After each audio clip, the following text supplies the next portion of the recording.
What are those glasses I used to wear that had like the white? The reason why I haven't been wearing them, it's not a deeply philosophical reason, it's just that I lost them. And making a new pair is a tremendous pain in the ass.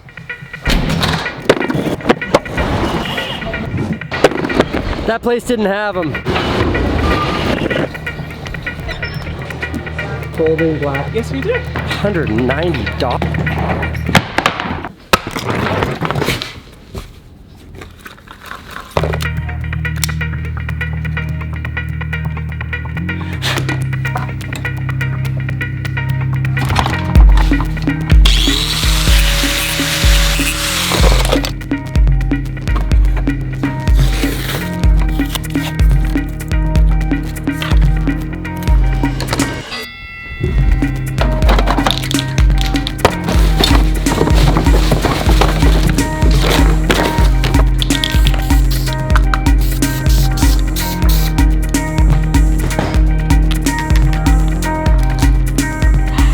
Good to be back. It has been exactly 14 days, 2 weeks since I posted a video called Goodbye Social Media.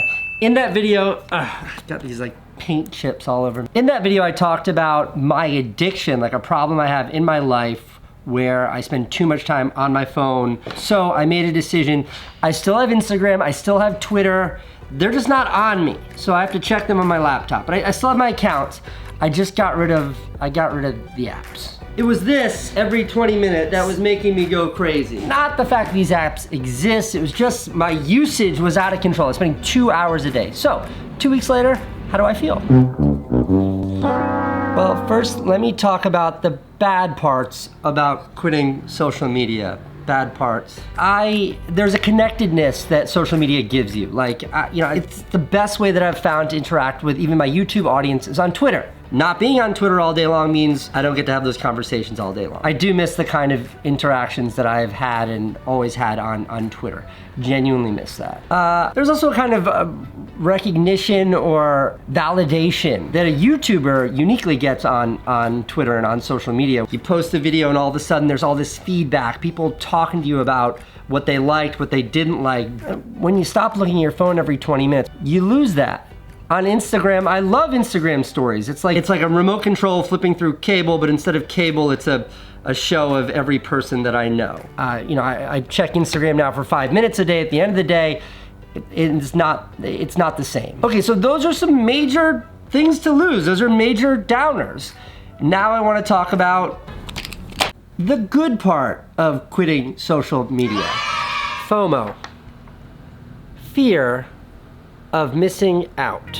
Fear is a really big deal. It's a heavy emotion. And if you're gonna be afraid of something, that something should warrant that emotion. And I don't think the kind of fear of missing out that Twitter yields is worth the cost. Now,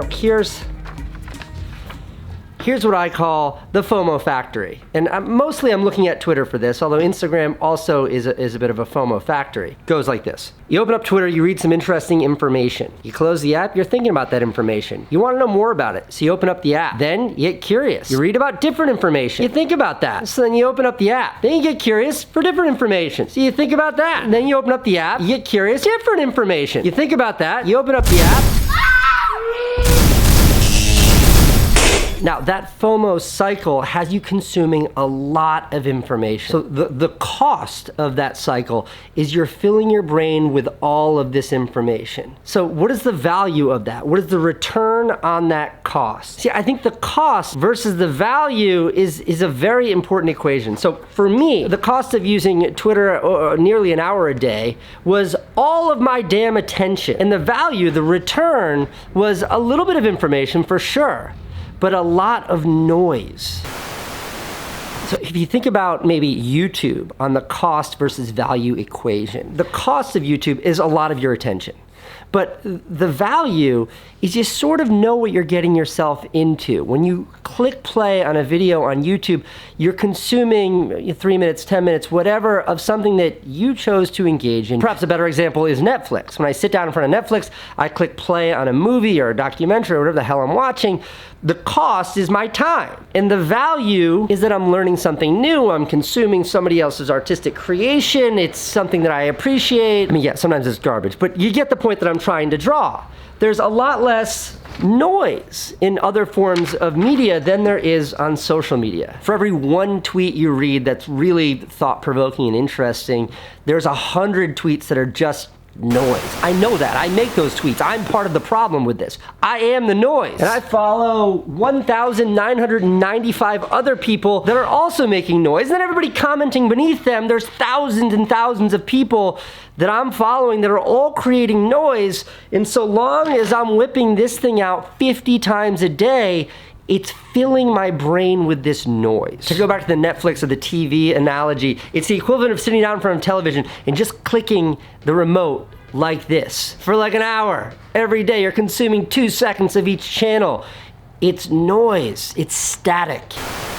Hang in there, I'm gonna take this to a positive place. I'm a big fan of social media. I'm gonna take this to a positive place. Let me finish. Instagram. I was spending more time on Instagram than I was spending on Twitter. I was spending an hour plus on Instagram, just a little bit less than an hour on Twitter. I think of any social media app, Instagram is by far the most addictive. And I do think there's less noise when it comes to how your brain processes photos versus how your brain processes 280 characters, people's ideas on Twitter. I think spending an hour plus on Instagram a day can be more destructive to my brain health than spending an hour a day on Twitter. And that's because of their algorithm. The Instagram algorithm scares the ever-living shit out of me. And it should scare the shit out of you too. This is gonna sound conspiratorial, this is not conspiratorial. You ever read about Facebook's quarterly or biannual earnings calls? Basically what the financial health of the company is. Facebook beating expectations on both the top and line, reporting earnings of $2.38 per share. There's a couple of metrics that they always talk about, they always brag about. They talk about DAUs, daily active users, MAUs, monthly active users, and how much time these users are spending on their sites, on their apps, on their networks. Now, daily active users, monthly active users, both of those numbers coming in line with expectations. Now, what that literally means is not a conspiracy. What that literally means is the more time you spend on their platform, the more successful they are as a company. Top and bottom line growing far better than expected. We see Facebook shares now up over 7%. Okay, to bring that full circle, it is in the company's absolute, unequivocal interest to build a product that is gonna get you to spend as much time as possible on it. These are programs designed to monopolize human attention by any means necessary, because that is their business. I stole that line, by the way, from the New York Times. I read that on there. To monopolize human attention by any means necessary. That is their business. Those that have moved off Facebook have moved to Instagram. It shows up in the numbers. You know what? These guys might come back. 2019 could be all sins forgiven. So when you have Instagram on your phone, I love Instagram. But when you have it on your phone and you're doing this, and you're doing this all day, every day. Every time you stop and you whip out that phone, what are you looking at? You're looking at Instagram. Why are you doing it? Because you need to see photos? No, because somebody smarter than you, definitely smarter than me, wrote an algorithm that's designed to trick our brains into wanting to look at this program as much as humanly possible. The intention of this video is not to just all over social media. I love social media. I owe my career to social media. It has connected me with people I would have never met otherwise. There's a lot of good to be said about social media. But I also love candy. And if I had candy in my pockets all day, every day, if I opened up my fridge and it was just filled up with candy, that'd be amazing. All I would eat is candy. And candy's great, but no one should be consuming candy at that velocity, at that level, at that amount of just no one should.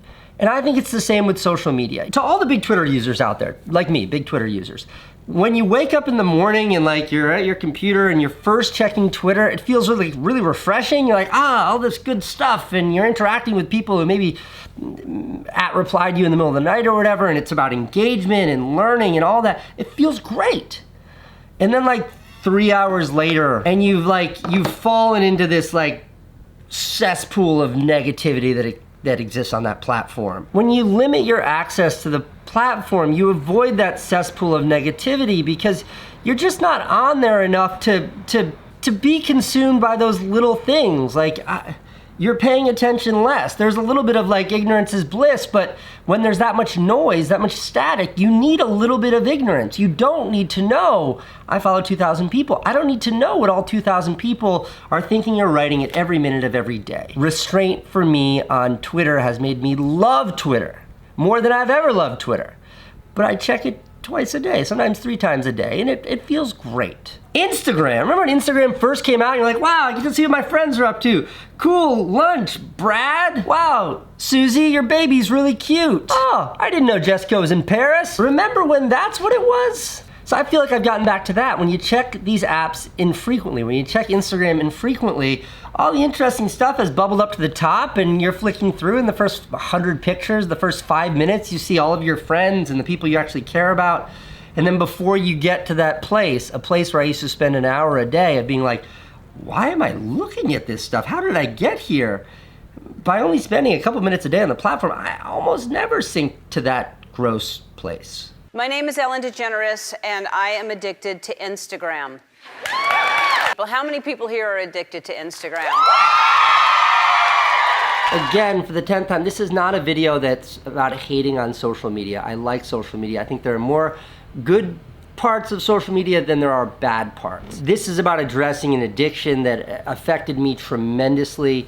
Whether you think it's an addiction or not, if you're spending more than an hour or 2 a day on these platforms, it is an addiction. So solutions to the problem that is the addiction, not the problem that are these social media platforms. If the end goal is restraint or less consumption, I didn't have the ability to like open it less. When I said I'm gonna cut down, I just still all day. So I deleted the apps, which was pretty extreme. And now what I do is I check it on my laptop a couple times a day, or I keep my, like one of my older cell phones at the bottom of my backpack and it's charged. So I can power that thing up and connect it to Wi-Fi and check social media if I want, but that's kind of a pain in the ass, and that pain in the ass factor keeps me from over consuming. So for me, like the short of it is I just kind of put training wheels on my social media consumption. It's made me, I think, a more focused, more present individual who stares at my phone considerably less. And then it's also, and I didn't see this coming, but it's made me love social media again. It's made me love Twitter. It's made me love Instagram. By having a healthy relationship with these platforms, you can appreciate them for what I think the original intent behind these platforms was. There were a lot of comments on the first video that was like, this will never stick, we'll be back on here in a week. Maybe that's still the case, but my goal now is to never have these highly addictive social media products on me in my pocket. On my phones at all times. Okay, I'm gonna take my new glasses and go.